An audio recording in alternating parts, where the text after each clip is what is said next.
Drew Stevens' 53-yard field goal secures Iowa's 13-10 victory against Nebraska. Iowa City, Iowa. Drew Stevens nailed a 53-yard field goal as time expired, lifting Iowa to a 13-10 victory over Nebraska on Friday night. The game shifted when defensive end Max Llewellyn forced a fumble from Nebraska quarterback Dylan Raiola, which was recovered at the Huskers' 36-yard line with 20 seconds remaining. Caleb Johnson ran the ball twice to wind down the clock to 3 seconds, setting up Stevens' game-winning kick. "Drew's a freaking beast," Llewellyn remarked. "What a kick!" This victory was personal for Stevens, who had been replaced by Marshall Meter for the game-winning field goal in last season's 13-10 win over Nebraska. "I'll be honest, I was looking forward to this one," Stevens admitted. "I can say that now." Reflecting on last season, Stevens shared how it felt to be benched. "It sucks when somebody else is doing your job. Especially when you train all year round. So yeah, this one felt really good. I was confident going out there." Iowa head coach Kirk acknowledged the turnaround. "He got benched last year. What a contrast with this year. We had all the confidence in him." Stevens credited the experience with fueling his improvement this season. He's made 19 of 22 field goals, including 5 last week against Maryland. "I feel like I had been doubted after last season," Stevens said.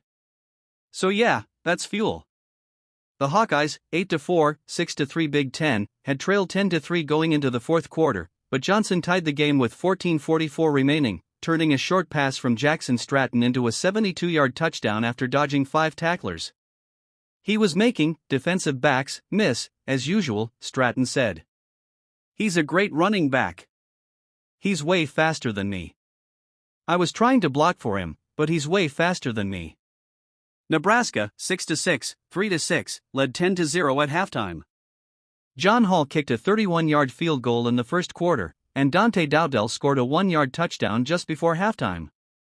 Iowa's offense struggled in the first half, with just 1 first down and 20 yards, and 5 3-and-outs on 6 possessions.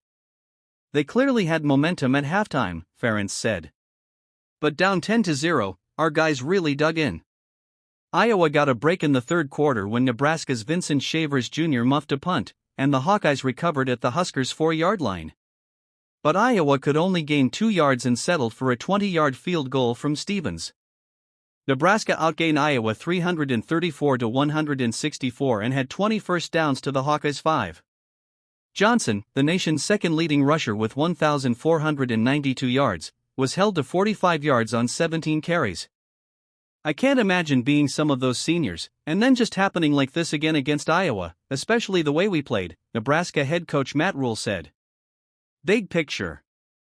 Nebraska *. The Huskers moved the ball well, but costly turnovers hindered them. They contained Johnson for most of the game, until the big touchdown. Nebraska has lost 9 of the last 10 games in this rivalry. "It's frustrating," Rhule said. "It's just where we're at. It's frustrating. We have to get better." Iowa *. Despite starting Stratton, a former fourth-string quarterback, the Hawkeyes' offense struggled. Johnson's touchdown ultimately made the difference.